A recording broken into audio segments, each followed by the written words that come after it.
ஆதியாகமம் 3ஆம் அதிகாரம்.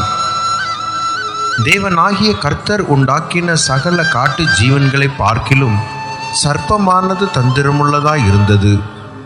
அது ஸ்திரியை நோக்கி, நீங்கள் தோட்டத்தில் உள்ள சகல விருட்சங்களின் கனியையும் புசிக்க வேண்டாம் என்று தேவன் சொன்னதுண்டோ என்றது. ஸ்திரீ சர்ப்பத்தை பார்த்து, நாங்கள் தோட்டத்தில் உள்ள விருட்சங்களின் கனிகளை புசிக்கலாம், ஆனாலும் தோட்டத்தின் நடுவில் இருக்கிற விருட்சத்தின் கனியை குறித்து தேவன் நீங்கள் சாகாதபடிக்கு அதை புசிக்கவும் அதை தொடவும் வேண்டாம் என்று சொன்னார் என்றாள். அப்பொழுது சர்ப்பம் ஸ்திரியை நோக்கி, நீங்கள் சாகவே சாவதில்லை, நீங்கள் இதை புசிக்கும் நாளிலே உங்கள் கண்கள் திறக்கப்படும் என்றும் நீங்கள் நன்மை தீமை அறிந்து தேவர்களைப் போல் இருப்பீர்கள் என்றும் தேவன் அறிவார் என்றது. அப்பொழுது ஸ்திரியானவள், அந்த விருட்சம் புசிப்புக்கு நல்லதும் பார்வைக்கு இன்பமும் புத்தியை தெளிவிக்கிறதற்கு இச்சிக்கப்படத்தக்க விருட்சமுமாய் இருக்கிறது என்று கண்டு அதன் கனியை பறித்து புசித்து தன் புருஷனுக்கும் கொடுத்தாள், அவனும் புசித்தான். அப்பொழுது அவர்கள் இருவருடைய கண்களும் திறக்கப்பட்டது. அவர்கள் தாங்கள் நிர்வாணிகள் என்று அறிந்து அத்தி இலைகளை தைத்து தங்களுக்கு அரை கச்சைகளை உண்டு பண்ணினார்கள். பகலில் குளிர்ச்சியான வேளையிலே தோட்டத்தில் உலாவுகிற தேவனாகிய கர்த்தருடைய சத்தத்தை அவர்கள் கேட்டார்கள். அப்பொழுது ஆதாமும் அவன் மனைவியும் தேவனாகிய கர்த்தருடைய சந்நிதிக்கு விலகி தோட்டத்தின் விருட்சங்களுக்குள்ளே ஒளித்து கொண்டார்கள். அப்பொழுது தேவனாகிய கர்த்தர் ஆதாமை கூப்பிட்டு, நீ எங்கே இருக்கிறாய் என்றார். அதற்கு அவன், நான் தேவரூருடைய சத்தத்தை தோட்டத்திலே கேட்டு நான் நிர்வாணியாய் இருப்பதினால் பயந்து ஒளித்து கொண்டேன் என்றான்.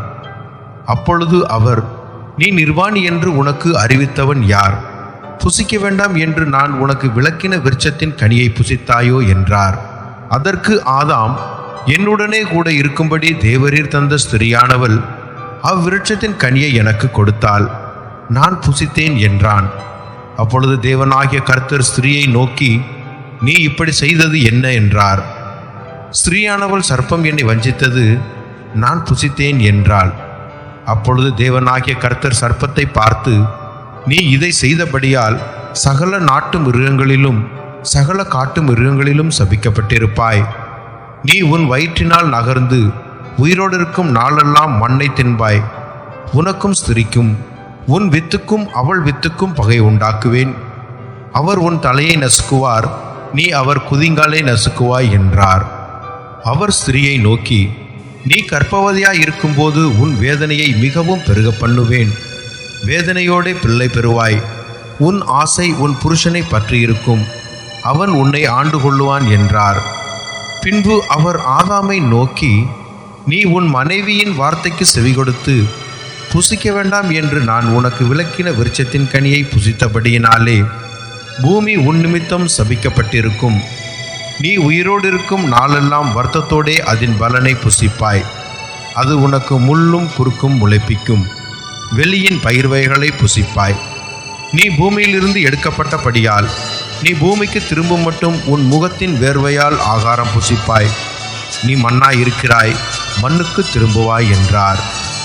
ஆதாம் தன் மனைவிக்கு ஏவாள் என்று பெயரிட்டான், ஏனெனில் அவள் ஜீவனுள்ளோருக்கெல்லாம் தாயானவள். தேவனாகிய கர்த்தர் ஆதாமுக்கும் அவன் மனைவிக்கும் தோல் உடைகளை உண்டாக்கி அவர்களுக்கு உடுத்தினார். பின்பு தேவனாகிய கர்த்தர், இதோ மனுஷன் நன்மை தீமை அறியத்தக்கவனாய் நம்மில் ஒருவரைப் போல் ஆனான்.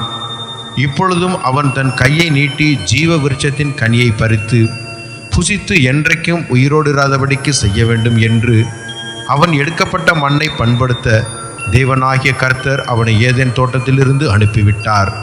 அவர் மனுஷனை துரத்திவிட்டு ஜீவ விருட்சத்துக்கு போம் வழியை காவல் செய்ய ஏதேன் தோட்டத்துக்கு கிழக்கே கேருபீன்களையும் வீசி கொண்டிருக்கிற சுடரொளி பட்டயத்தையும் வைத்தார்.